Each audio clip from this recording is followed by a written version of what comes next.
Okay, so everyone that's joining the webinar, we're just going to start in a few minutes. We're just going to give people some time to join us.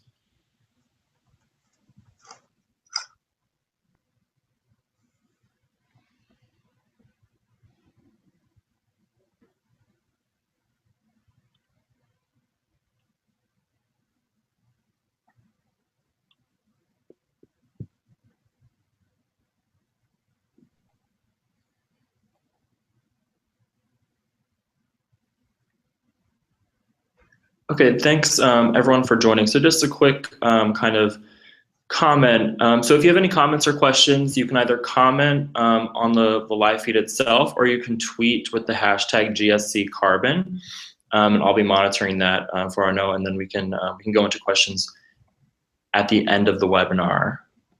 So let's give folks maybe another minute to try to join.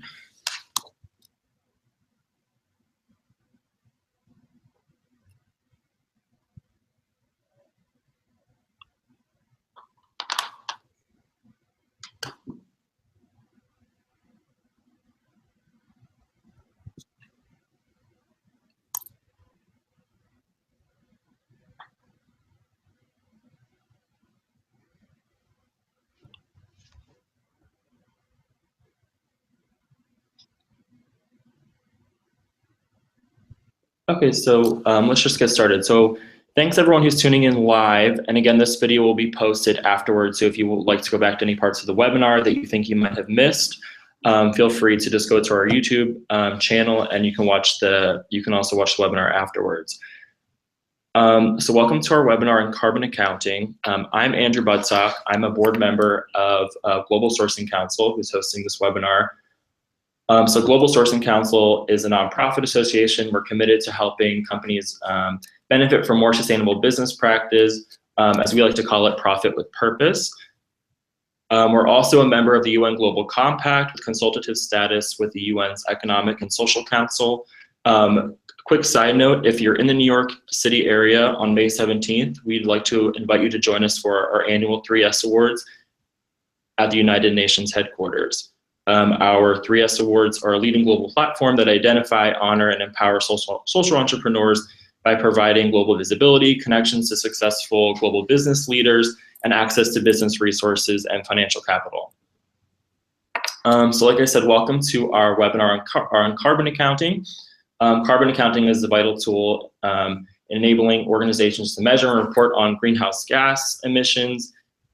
And we feel as the need to respond to the causes and impacts of climate change becomes increasingly urgent, emissions calculations and inventories are a vital step towards mastering climate risk. So at this time, I'd like to introduce our host for the webinar, Arnaud Brohe. So Arnaud is a seasoned consultant with international experience in carbon management, sustainability, and ESG. He's carried out the first carbon audits for the EU emission trading system sites back in 2005, was among the first consultants to calculate the carbon footprint of complex organizations such as banks, chemical factories, universities, cities, and also products such as beer, chocolate, textiles. Is also co-author of several landmark reports, including the European Commission. He's published extensively on carbon accounting and carbon markets. Besides his role as CEO of CO2 Logic, Arnaud is a professor of sustainable management at the Free University of Brussels and a guest lecturer at Imperial College London, where he teaches carbon accounting and the Master of Science, Climate Change, Management, and Finance. So at this time, I'd like to leave it for Arnaud to get started with the webinar. So thanks everyone for joining us. Thank you for your introduction, and hello everyone. I'm really excited to host this webinar with you. I think we have a broad group of people, people who are just waking up in California and people who are already in the evening in Europe. The agenda for today is really an introduction on carbon accounting. So I will only have 45 minutes to go through the material, so I won't be able to cover it all. I have already received some questions from people who registered to ask me whether I would cover some topics. If I don't cover the topics that interest you, you will get my contact details at the end of the webinar, and do not hesitate to reach out to me.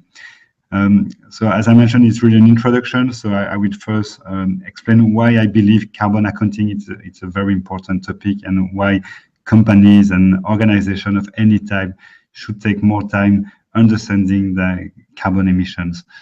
I will then go through the different methodologies to calculate carbon emissions, and in particular, I will spend some time on the greenhouse gas protocol by the World Resources Institute and the World Business Council on Sustainable Development. I will then ask a question about the valuation of carbon, because I do believe that people will only take care about the carbon emissions if we put a price on carbon. So first I will ask a question, how can we estimate the value of carbon? What's the price of a metric ton of CO2? And then how can we price it? How can we put a price of carbon in the economy? And there I will discuss the two main approaches, which is, of course, carbon markets, which was the topic of my PhD thesis, but also carbon taxation, which is becoming more and more popular. And finally, I will spend some time on the action that we can take once we have calculated our carbon footprint. The main one, of course, is implementing climate action. So how can we reduce carbon emissions? And I will give a few examples, mostly in the logistics sector, but also one example of a study I did for one client in the beer industry. And finally, if we have some time, I will just explain briefly in 2 minutes what I do with CO2 logic and how we try to make carbon accounting more accessible to everyone. I will try to do this in less than 50 minutes so that we can have at least 5 minutes for Q&A at the end that Andrew will be moderating. So before deep diving into the topic, I'd like to introduce my presentation with this slide, just to remind us that climate change is not something that is going to happen tomorrow. It's already happening now. And as you can see on this chart, 2016 was the hottest year on record. It was already 1.5 degrees Fahrenheit, so about a bit less than 1 degree Celsius higher than the average temperature that we had prior to the Industrial Revolution.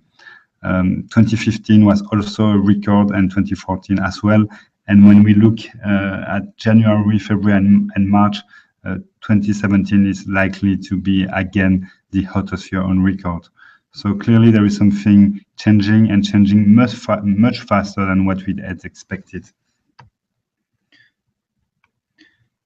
Another reason why I'm slightly worried and concerned, to say the least, is that the window for action is closing rapidly. In fact, we are starting to realize that the issue is not so much that the natural resources are finite. We know there is a limit on the amount of resources that are available for future generation. But when it comes to fossil fuel, the issue is really that, in fact, we have too much fossil fuel resources on Earth. If we look at total carbon budget that would be compatible with a 2 degrees Celsius target, so that's what you see in the gray, in the gray part on the left. So you see it's 2,900 gigatons, so billions tons of CO2 equivalent. That's what we can burn if we want to. We cannot burn more than this if we want to achieve the 2 degrees Celsius target, which is the least ambitious target of the Paris Agreement, because as you know, 2 degrees Celsius is like really the maximum target that we can allow ourselves to achieve. But the ideal target would be to limit the temperature increase to 1 degree Celsius. We know already that if we go to a 2 degrees Celsius increase, some states, for instance, the small island states, might be at risk of disappearing, and cities like Miami or certain areas in New York, where I live, might also be at risk because of the sea level rise that will come with a 2 degree Celsius increase. And so we know that carbon is really about a stock. It's how much carbon we put in the atmosphere and in the oceans. And when we look at the amount that we have already used between, let's say, the middle of the Industrial Revolution and 2015, it's about 2,000 billions tons of CO2, gigatons of CO2, meaning that we have only 900 billion tons of CO2 that we can still release.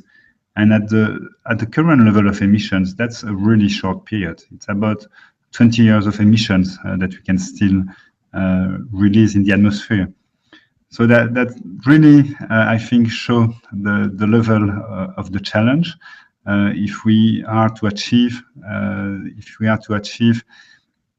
the Paris Agreement, we need to cut our carbon emissions by close to 50% every decade. So that's an extremely ambitious challenge. And so we need to divide our carbon emission by 80% at a global level by 2050. The idea of the Paris Agreement is that we become carbon neutral. And what I mean by carbon neutral is that all our emissions are offset by the new things that we would develop, so by activities such as reforestation. And this has to happen in the second half of the century already.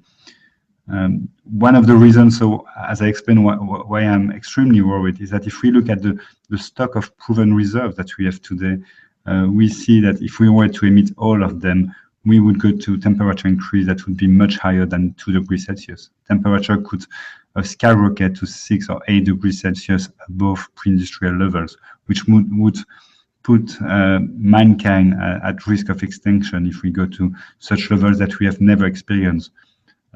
Just one final note on this, the level of temperature that we are experiencing today, and at least if we go to the 2 degrees Celsius target, so like the level of temperature that we will have in 20-25 years, that's something that has never been experienced in the last 14 million years. So something that humans has never experienced before. So clearly we understand why carbon is important and why we need to tackle this issue. And this is how carbon accounting develops. So the idea of carbon accounting is to measure, calculate, sometimes estimate when we cannot do more precise analysis, the amount of CO2 equivalent emitted by an organization. And I mentioned CO2 equivalent because, as most of you probably know, of course, CO2 is the main greenhouse gas, but that's not the only one. There are other gases such as methane, nitrous oxide, but also refrigerant gases, HFCs, for instance, that do also alter the atmosphere and contribute to global warming. Carbon accounting is used by most organizations. So of course, it's used by corporations, especially the ones that are involved in carbon markets, but also more and more by corporations that do it on a voluntary basis, corporations that start to disclose the carbon emissions in their annual report or in their CSR sustainability reports. It's done obviously by states that do report to the UNFCCC, the United Nations Framework Convention on Climate Change. And it's also done by some individuals that just want to understand their individual carbon footprint and identify ways to reduce it. If you insulate your home, you will see that you will decrease your energy use, and you can translate this into carbon and see if you are on the right track, if you are able to cut your carbon emission by 80%. If you travel a lot, you will probably see that your average carbon footprint is unsustainable, and that either you need to travel less, which we should probably all do in the future, or at least offset your carbon emission if traveling is really part of your job and you can avoid it. And of course, once we have calculated, this is like only the first step to start implementing carbon pricing and to be able to develop carbon commodities such as carbon credits, which are the units that you get if you develop climate projects and you can get them registered, or to set carbon allowances, which is what the EU did in Europe, but that more and more countries or regions in the States are doing as well. So even though there are no carbon markets at the federal level in the US, you know that there is already one market up and running in California, and also one in RGGI, which stands for the Regional Greenhouse Gas Initiative in the northeastern states. So states such as New York or Massachusetts are already having a carbon market, which is quite limited in scope, so it's only for utilities, but still already in effect today. When we look at how to calculate carbon emissions, we can really classify the two approaches in two main categories. So on the left hand, I have what I call the territory-based approach or production-based approach, which means that we look at all the emissions that occur on a specific territory. This is often the type of accounting which is applied when it's a mandatory scheme. It's quite rigorous because, of course, if you take a specific territory, it's easier to understand what are all the sources of emissions. It covers all direct emissions, so you don't have issues such as double counting. If you add up all the individual sources, you come up with the total carbon footprint of the territory. And you can apply the same logic to a corporation. So you could look at all the emissions that will occur in your factory, for instance, just geographically in your factory. And doing so, you would get something which is extremely precise and you would avoid double counting. Of course, it's not what most companies do, and I will explain you why. The other approach is called the carbon footprint approach or consumption-based approach. And of course, you understand the limitation of the first one I described on the left. If you look at the carbon footprint of the US, like the latest results, they are from 2014. It takes a few years to be calculated and audited, and it was about 6.8 billion tons of CO2. And I can tell you that it's significantly less than what we had in the US 15 years before. And the reason so is, of course, because we had the gas revolution. So gas is today cheaper than coal in the US, and gas is more efficient in terms of carbon. It's still a fossil fuel. It's still something we need to keep in the ground in the long run, but gas is about 50% more efficient, meaning that to get the same amount of energy by burning gas compared to burning coal, we would emit twice less CO2. So that's one of the reasons why carbon emission decreased significantly in the US. But the second reason, and which is also like the main reason in Europe, why carbon emission decreased, it's because many of our industries just left, and I say "oh," meaning Europe or US, left and went to Asia, which is still booming today and where most of the industrial production take place. So if you only look at the territory-based approach, you might get the feeling that we are on the right track. If you look at carbon emissions in France, in the UK or in US, you might think we're on the right track. But if you start thinking about the consumption-based approach, and if you start adding all the products, all the stuff that we buy that imported from overseas, then you quickly realize that in fact, our total footprint is increasing. We are consuming more today than 20 years ago. If we take the example of Europe, there are more TV screens, more TV monitors per household, there are more cars per household, and even in the US, like we are driving quite huge cars and living in bigger homes than what we used to do several decades ago. So clearly, and we are traveling much more as well. So if we were to include all our consumption into the footprint, we would see that we are not really on the right track. And so that's why it's important to also look at the consumption-based approach. Of course, it creates some challenges because when you start looking at your consumption, then you start having double counting issues. And let me take a very simple example. If you want to understand the carbon footprint of your home, of course, you probably, like if you live in the northeast of the USA or maybe even in the north of California, you might need some gas in the winter to heat your home. So that's some direct emission that you have. But probably the biggest part of your footprint is going to be your electric usage. So if you if you use air conditioning in the summer, if you watch TV, if you have a big fridge, all these appliances consume electricity, and this is probably going to be your bigger, like the biggest part of your footprint. Of course, if you look just at the territory-based or production-based approach, there isn't any greenhouse gas that is going to be released in your home. You are just connected to the grid and taking electricity off the grid. That's not a direct source of emission, but you can then look at the carbon intensity of the grid.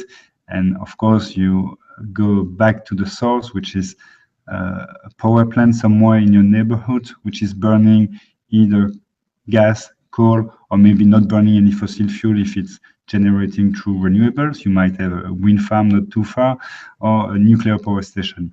But what I wanted to say is that if you look at your carbon footprint, of course, you will include your electricity because it's a big part of your impact. You can take action on this. You can decide to switch to LED. You can buy an Energy Star or more efficient appliance. So you can take action. It's part of your footprint, but it's also the footprint of someone else. It's also the footprint of your utility. And so if you calculate your carbon footprint using the consumption-based approach, you might account for a few metric tons of CO2 just for your electric use.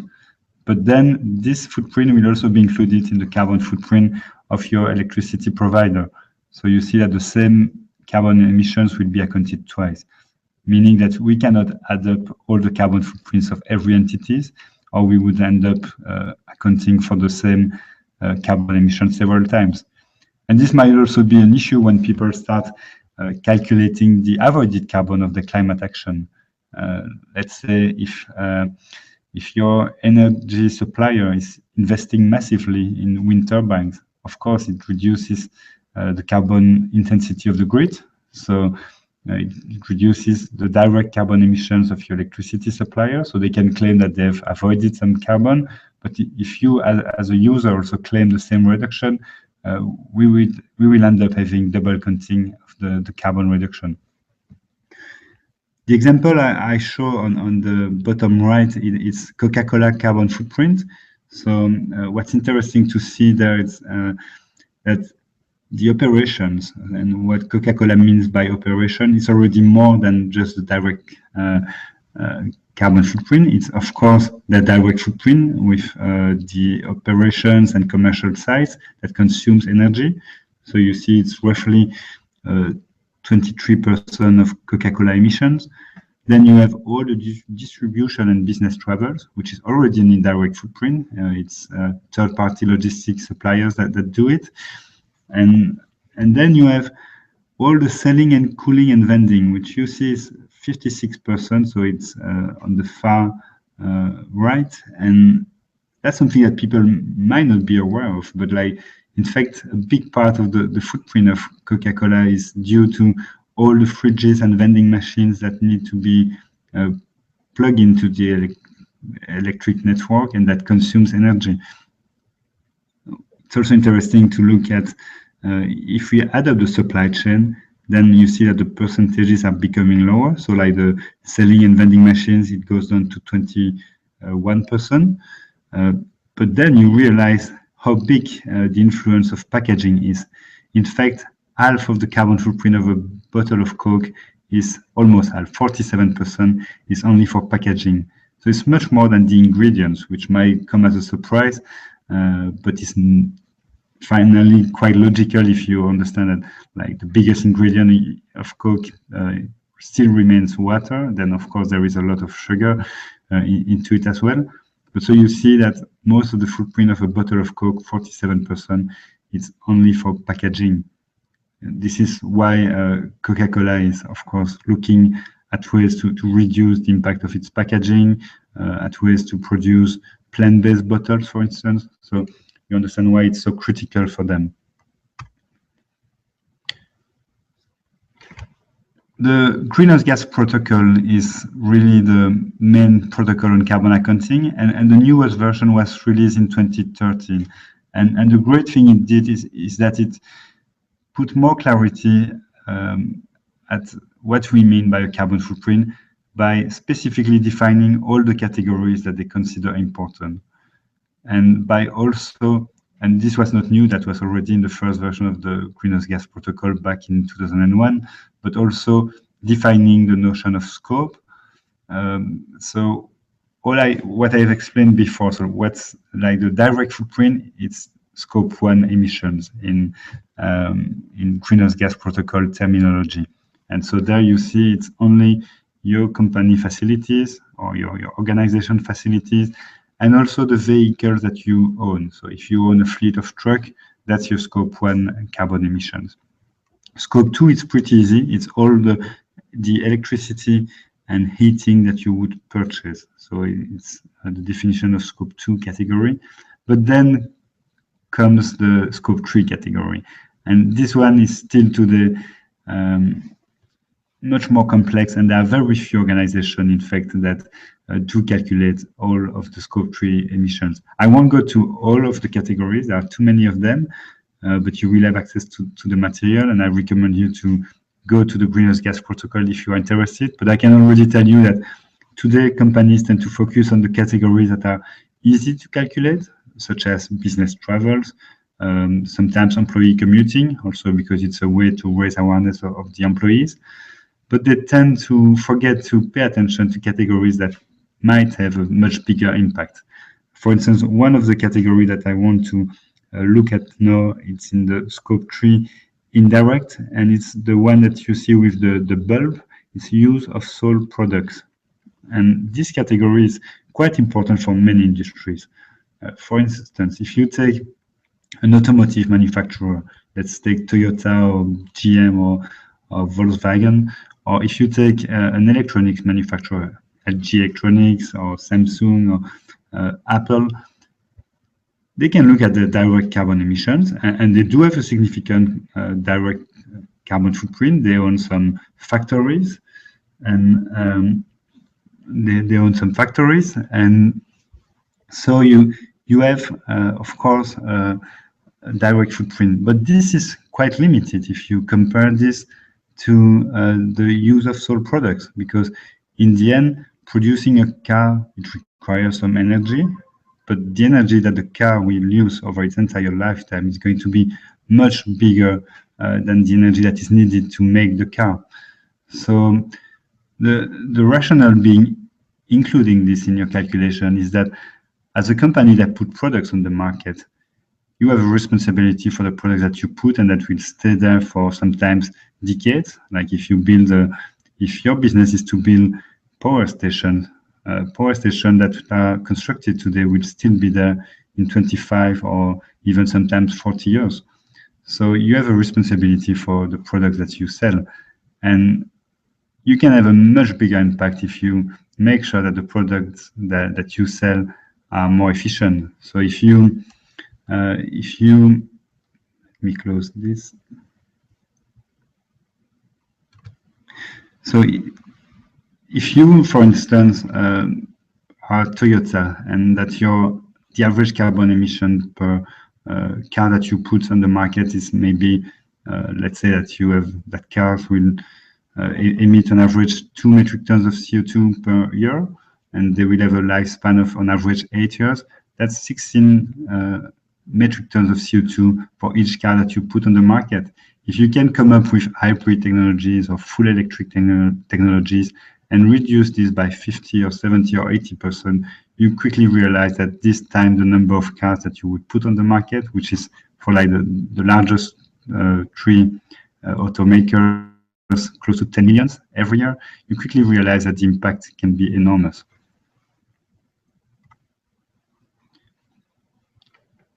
The way we calculate carbon emissions, it's not rocket science. It's a lot of work because there are, of course, as you can imagine, many data to be collected. It's a lot of work also to find the accurate emission factors. But the way we do it, it's typically by multiplying activity data.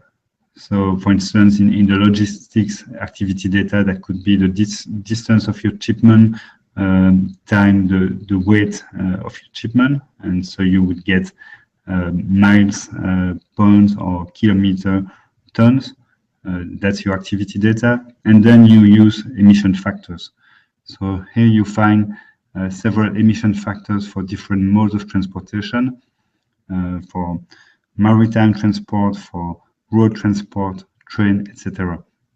And you see, for instance, that there are huge differences. So like the same type of activity, transporting 1 metric ton over 1 kilometer, or let's say we could have like the same expression in US units, but the same activity can have much lower carbon footprint if it is carried out with a ship, for instance, versus a truck. And the interesting part as well, and that's why I say it's sometimes difficult to interpret carbon accounts, is that if you take a train, for instance, and of course it's an electric train, you see that the results will depend on the carbon intensity of the grid. So you can have the same train traveling in the US or traveling in France and have completely different carbon footprints. In France, the grid is mostly powered by nuclear and renewables, mostly hydro, but it's nuclear by far the first source of energy in France, and meaning that the carbon intensity of the grid is extremely low. It's about 45 to 50 grams CO2 per kilowatt hour. So in the US, it's about 10 times this, meaning that if you use train in the US, of course, it might be more efficient than trucking, but you see that the difference is not as big as what it would be if you use trains in France.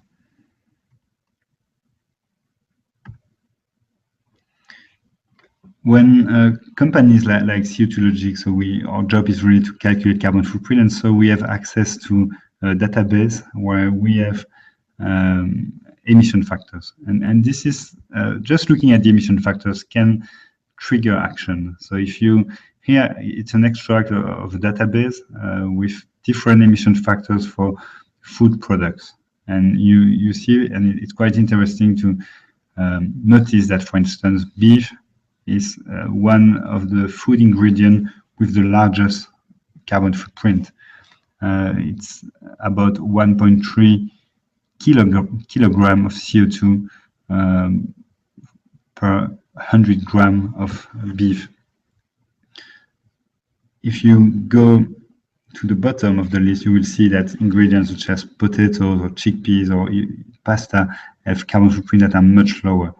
And this is interesting to know it because, for instance, one of our clients, it's a very large restaurant chain and bakery, Le Pain Quotidien, LPQ. And of course, we have worked with them to reduce their direct carbon emissions, but we see that the biggest impact that we can have is really by making sure that they provide meals that are seasonal, that use rather more vegetarian options, or if they go for like a meat option, chicken is much more efficient in terms of carbon than beef. So avoiding red meat is one of the actions that we can all take to significantly reduce our carbon footprint.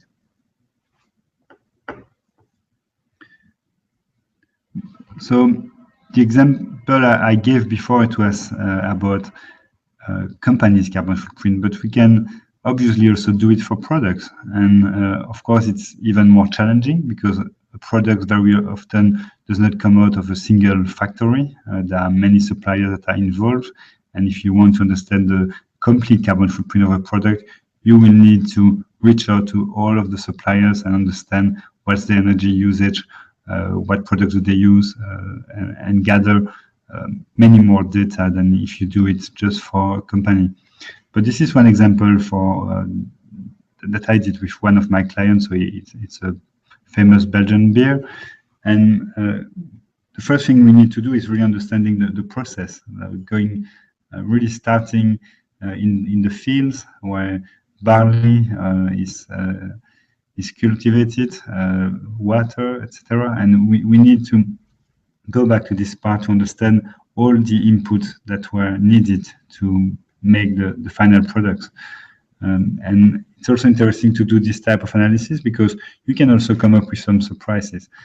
For instance, if you look at all the items that I listed, you see that gas, electricity, but also the carbon emissions that comes directly from the process. So there's some carbon which is released during the brewery process itself, are the major items. And then you have glass that comes number 3. But what I need to tell you is that, and that might come as a surprise for you, because you remember the example from Coca-Cola, where packaging was 47 of the carbon footprint. The reason why glass only comes third in the list of the biggest individual category is that the bottles of Duvel in Belgium are reused up to 10 times. So, in fact, sometimes more, but on average, they are reused 10 times. Meaning that if you buy a bottle of Duvel in another market, for instance, in the US, your carbon footprint is going to be significantly higher, because in the US, the glass is not going to be recycled. It might be recycled, but at least not going to be just washed and reused. And so you would need much more glass to produce the same output, to sell the same output of beer in the US. So you see that this has a huge, this can have a huge impact. And of course, if we were to do the carbon footprint for the same bottle, but instead of taking the assumption that we look at this on the Belgian market, if we're doing the same study for the US market, the carbon footprint would be significantly different. There would be more emissions for the delivery, and there would be much more emissions for glass. So that's also one of the complexity when we do carbon footprint for products, is that you need to define a certain set of assumptions. And so when Coca-Cola, for instance, or another brand, when they release product carbon footprint, is very often an average, the average distance that they transport the bottle. But of course, if you buy your bottle next to the factory, the impact is going to be lower than if you are in a remote area where lots of trucking was needed. So this will close my my section on the calculation. Now I want to describe the two main methods that we can use to put a price on carbon, not to put a price, but to understand what's the value of carbon. And there are two ways to do it. Either we can do what economists call a cost-benefit analysis, which is really looking for what we economists also call the social cost of carbon. So how much does it cost to release 1 metric ton of carbon today in the atmosphere? And that's a complex process to do. If you want to do it, you need to understand the impact of every additional metric ton of CO2 that you will release.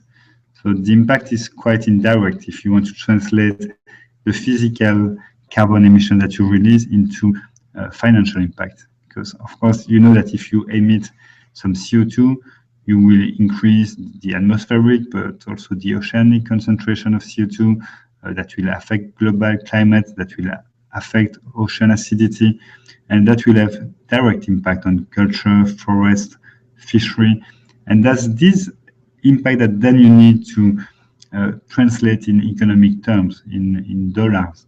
And this is of course tricky because we know that many of these impacts will not occur in the next 5 years. Some of them will occur in 20 years, some of them in 50 years. And so we also need to discount for this impact.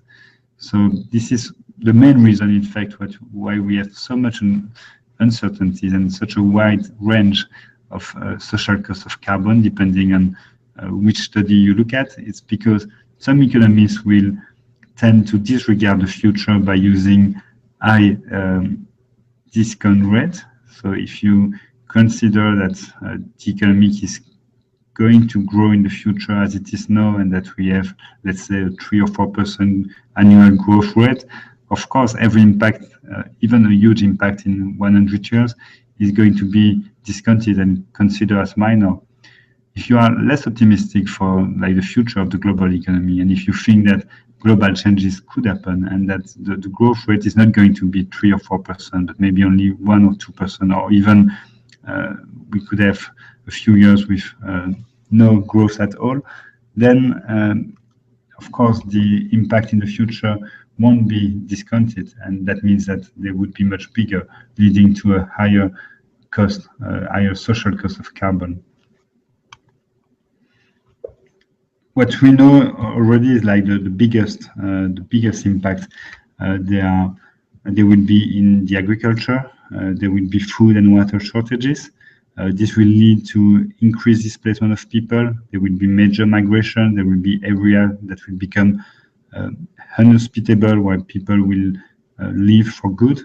And that will have, of course, an impact. There will be areas that will be flooded. So we will have sea level rise. And I just read an article yesterday about the real estate market in southern Florida, places such as Miami, South Beach, where, as you know, like the current property value is huge. There are for billions and I think even trillions of assets there. But of course, if this area becomes completely flooded, that's going to have a huge impact in economic terms. And overall, this will result in increased poverty. So that's the main impacts that we can identify. Another way to get an understanding of how much it costs to release some carbon today is to look at how much it would cost to avoid releasing carbon. So instead of doing the cost-benefit analysis, we could also do a cost-effectiveness analysis.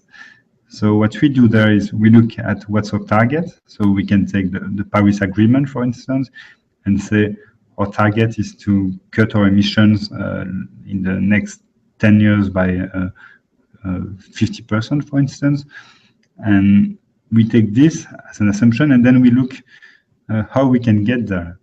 And the price of carbon will be the price of the latest technology that we would need to achieve this target. So of course, some technologies are what we call the low-hanging fruit, so things that are really cheap to implement or that can even result in immediate return. So you have some actions that you can take that have payback times of less than 2 years or sometimes even less than 1 year.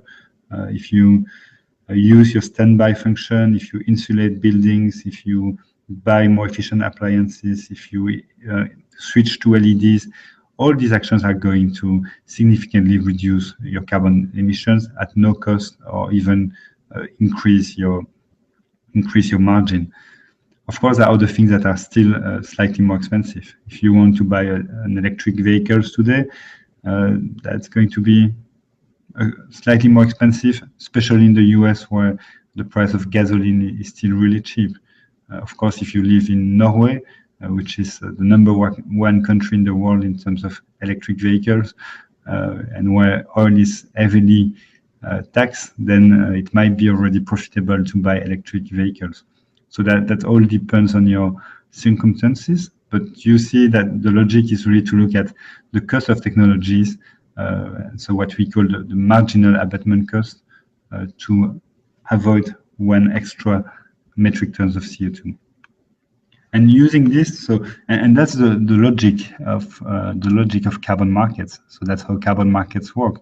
They work because some technologies are really expensive, while some other are cheaper. And the idea is that most of the funds will go first to the cheapest ones. And once we will have achieved these reductions, then the money will flow to the second cheapest one, and so on and so forth. So that's the way to be, in theory at least, the most efficient, because we allocate our resources to the projects that have the shortest payback time. So as I mentioned, we need to understand the value. So first we need to calculate, we need to understand the value, but then ultimately what we need is to have a price on carbon. And I think what we need is to have a mandatory scheme. I'm very much in favor of voluntary action. That's what I do for a living. And I think as long as we don't have stringent and high carbon prices, we will need to have voluntary schemes. But in the long run, if we want to have a huge impact, we need mandatory schemes. And the two main approaches are either having carbon markets, what we call in the jargon a cap and trade scheme. So we define a cap on the emissions. That's, for instance, what the Kyoto Protocol did with a few rich countries, where emissions were limited, and then we let the different entities that take part to the scheme to trade their emissions, to trade their allowances, to make sure that reductions take place where they are the cheapest. the other way is, of course, to put a tax on carbon. And there are pros and cons for both approaches. So, of course, with a tax, you have the certainty on the price. So it's easier for you if you make an investment to know whether it will be profitable or not. If you make an investment under cap and trade scheme, you need to you will be exposed to the volatility of carbon prices, which can be quite significant. I will show you some examples in Europe on the next slide. And carbon taxation is typically simpler to implement. The reason why, despite these benefits, most countries went for cap and trade is that it's easier to have international cap and trade. We don't really have an international tax system. Countries do not collaborate on tax issues. Each country try to be a niche to attract businesses. And so it's really hard for countries to agree on an international carbon tax, while on cap and trade, many countries, and that's of course the philosophy of the Paris Agreement, many countries agreed that we needed a cap on our emissions, that we need to cut our carbon emissions by 80% by 2050. So it's easier to agree on the quantity of carbon that we want to emit than to agree on the price that we want to set. So that's why at an international level, we have seen more cap and trade systems implemented. But I do believe that carbon taxation can remain interesting, for instance, to put on businesses that are not exposed to international competition, or to put on households. And of course, the idea is not to put additional taxes, but it's more to have what we call a green tax shift. So where countries would reduce some of the existing taxes, but implement new taxes on carbon emissions. And before we get all these schemes implemented and a high price on carbon, I do believe that voluntary schemes can have a big impact too. And what I mean by voluntary schemes, it's the support of carbon offsetting projects. So it's the idea to support climate projects that will reduce carbon emissions outside of your own footprint, and that you will be able to use the carbon credits from these projects to offset your carbon footprint. So as you know, there are more and more organizations, and some very significant ones. So like Google, for instance, or Microsoft, or like if I take an example from my home country, Belgium, you have Proximus, which is the largest telecom organization of Belgium. All these organizations are carbon neutral, and there are many more. Like if you look at financial institutions, there are many banks, many insurance companies that are already carbon neutral. Of course, the dream is that some bigger polluters also become carbon neutral. So if we could have like some of the largest polluters, utilities or other companies like this that could become carbon neutral, that would be fantastic. And that's not impossible in the future. When we see the progress in technologies, some companies that used to have huge carbon footprints, such as utilities, are significantly reducing by investing massively in renewable energy. The main standards for carbon accounting, it's for voluntary offsetting, it's VCS in the US, which is cheaper on average than the gold standard, but with less focus on the sustainable development goals. Then you have the gold standard, which is developed by and managed by a Swiss NGO, and that was created by the WWF.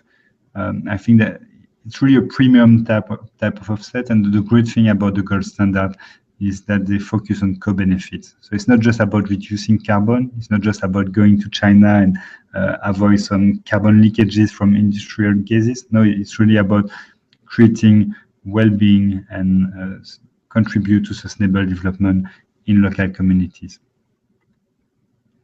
I will hurry up a bit so that we have at least 5 minutes for the Q&A, but you see that there are more and more carbon markets that are being implemented.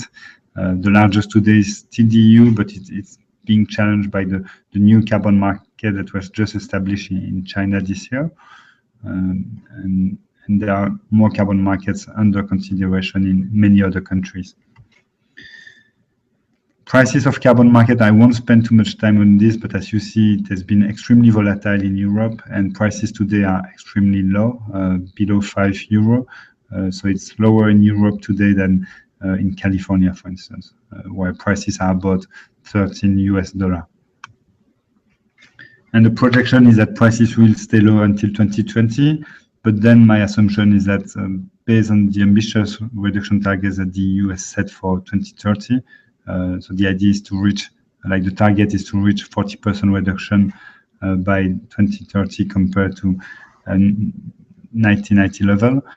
With this level of ambition, we should see carbon prices increase in Europe after 2020. The good news also is that we have seen that in places where we have carbon markets in place, that has created some economic growth. So there has been a decoupling between economic growth and carbon emissions in places where carbon market was implemented.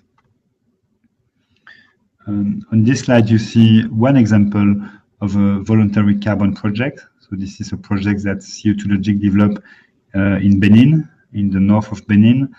And as you can see on the, around the stove on the right, you see that, of course, it avoids CO2. So each stove avoids about 3 metric tons of CO2 per household per year. But then it also reduces respiratory illnesses, the risk of pneumonia, which is one major source of mortality in Africa, the risk of injuries. It reduces the cooking time, saves trees, and it allows families to save on their wood spending. So you create multiple co-benefits just with one project. Another example, which is a very, it's the same project, but where we have had the use of a thermoelectric generator so that the excess heat after people have cooked can be used to charge their mobile phones. So it's not so much in terms, it does not change much in terms of avoided carbon, but it creates a lot of positive effects for people who live in remote villages and do not have access to electricity. No, thanks to this project, they can still be in touch with the outside world and through their mobile phones. So as I mentioned, the idea of doing the footprint is not just to calculate your footprint. It's of course to find the hotspots, it's to identify the things you can do to reduce. So here you see, and you will have access to the material later, but you see, for instance, for Duvel, a summary of the actions that we identify and that they could do to further reduce their carbon footprint. And they could do things, of course, through reducing their electricity use, heat use, but also in terms of rethinking their packaging, their logistics, and even the use phase. So make sure that people do not travel too much to go and purchase their beers, that they do not store it too long in the fridges. All these things can also reduce the carbon footprint of Duvel. I will skip this slide, but again, it will be available later. So you see some of the stuff we can do in logistics to reduce our carbon footprint. And the great thing in logistics is that the carbon footprint is mostly linked to your energy use. So if you reduce your carbon footprint, you reduce your gasoline spend. And so it's extremely profitable to implement all these measures. Disclosure. I will just mention one organization which has done a fantastic work in this area. It's the CDP, Carbon Disclosure Project, which is an initiative that was set in place by the largest asset owners. So you have pension funds, banks that represent trillions of assets. And the work they've done is that they wrote to the CFOs of all the listed companies, so every public company, every company which is on the stock exchange receives a letter from the CDP, and the CDP asks them mostly two things. First, what are the carbon footprints? And second, what are your actions to reduce it and to achieve the Paris Agreement? And with those two simple questions, they've developed a framework, a reporting framework, which is of course much more complex than just those two questions, but where companies can start benchmarking each other and learn from each other and in the end reduce their carbon emissions. In the US, SASB is becoming quite big, and it's the idea really to integrate non-financial disclosure in the financial disclosure system. Just before the Q&A, so what we have developed at CO2 Logic, it's a very simple approach where in 4 steps, where we always start with a calculation, so understanding the footprint, either for an organization or for a product. Then we develop climate action plan, so we look at things we can do to reduce your carbon footprint. Then we propose carbon offsetting, and we can either propose some for existing projects, or we can team up with our clients to develop new projects. And finally, we support with the environmental communication, both internally to raise the awareness of the employees, but also externally to help companies make robust communication, avoid the pitfalls of greenwashing, and make sure that they get the visibility they deserve after they've implemented credible climate action. This is one example with LPQ, but I will now give the word to Andrew. I'm sure he has probably received some questions, so I will take the next 5 minutes to respond to your question.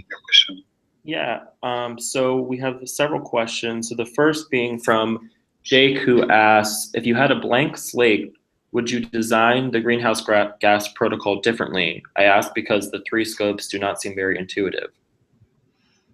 I'm not sure. Can you maybe stop your mic? So let's see if he. Oh, can you hear me? Yes. Did you hear the question? No, I heard the question. There is a echo. Oh, sorry, 1 second. Can you mute, please? Yes. Okay. So sorry about this. So I think I would keep the 3 scopes because it's very intuitive. Like scope 1, it's your direct emission. Scope 2, it's electricity. It's not direct.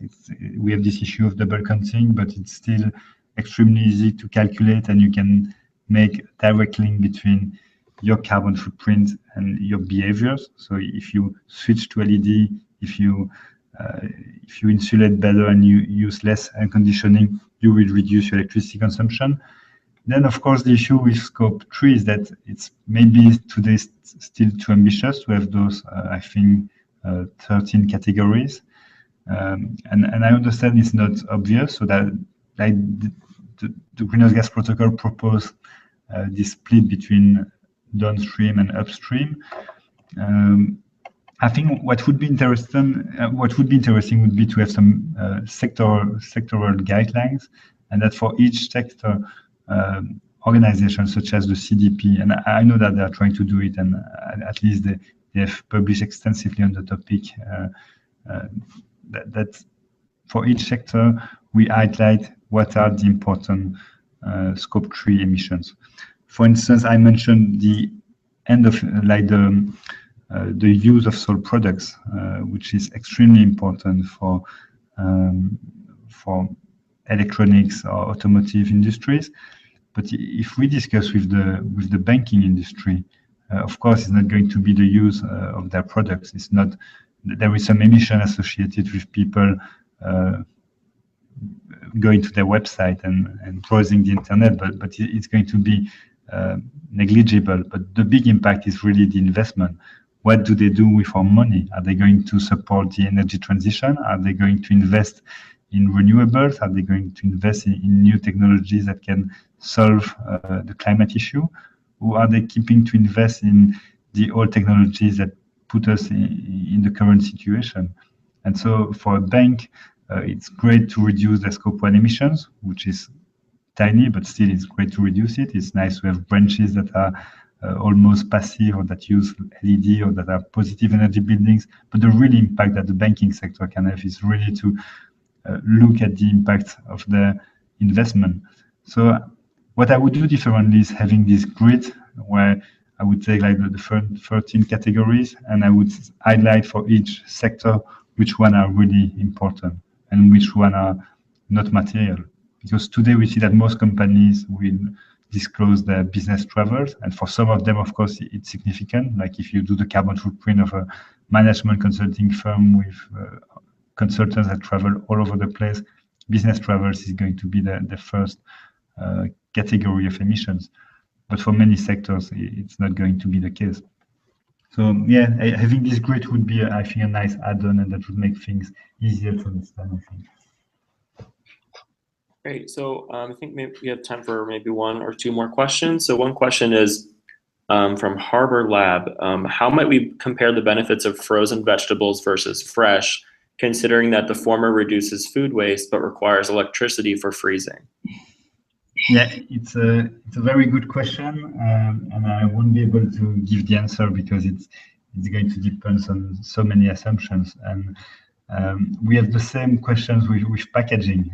Like many people blame packaging, and sometimes, especially in the US, when you come from Europe, as me, I only moved last year to the US. You are surprised by the amount of plastic and packaging, but like packaging is also a way to protect food. And of course, if we look at the carbon footprint of the food, it's really good that you mentioned that like waste is a huge part of it. So in the end, it's a trade-off. Like if the fact that you freeze increase your footprint by 5%, but then you can avoid 10% of waste, then of course it would be positive, and frozen products could be good for the environment. On the contrary, if you double the carbon footprint and that's going to depend for the type of product. So if you have a product with a very small carbon footprint, let's take potatoes for instance, and that's a product that is also quite easy to store, I think. Maybe the impact is going to be maybe like frozen potatoes or frozen chips will have like a bigger environmental impact. While if you take like a product which is more fragile, for instance, fish, and which can be like fish are not extremely carbon intense, but it depends. Like it depends how efficient. Like it depends, of course, if it was from aquaculture or if it was taken in the sea. But so maybe for fish it would make more sense. But again, this is just one example. So in some circumstances, it might be a good idea also to freeze potatoes. But I think it's going to be depending on the type of product, and that's certainly worth doing the analysis. But it's not going to be a white and black answer. It's going to matter to depend on the context. Okay, great. So I think that's about an hour. So I think that's all the time that we'll have for today's webinar. Continue to post questions, and remember that this presentation will be made available on our YouTube channel. So make sure you subscribe there. Also follow us on Twitter at Global Sourcing, where this is the first of our webinars for this year, but we would like to continue to host more webinars. So to kind of follow us on Twitter, and then you'll get more notifications about when our next webinar will be. Also a reminder, if you're in the New York City area, or if you would like to come to New York on May 17th for our annual 3 S Awards at the United Nations, the link is in the description for the video. So feel free to click that and explore the awards, and we would love to see you there. So I don't know if you have anything else to add or no. No, thank you, Andrew. It was a great opportunity to be able to present some of my work with CO2 Logic. And for those who are interested, I can also tell you that I have just written a handbook of carbon accounting. So if you are interested in the topic, you can order it. And if you buy it directly on the Greenleaf Publishing website and you use the Carbon 2017 discount code, you will get, I think, a 25 or 30% discount. So if you're interested in the topic, I think that might be an interesting read. Thank you again, Andrew. Thank you. So thanks everyone for joining us. And remember, this will be made available on our YouTube channel. So thanks everyone so much. Take care.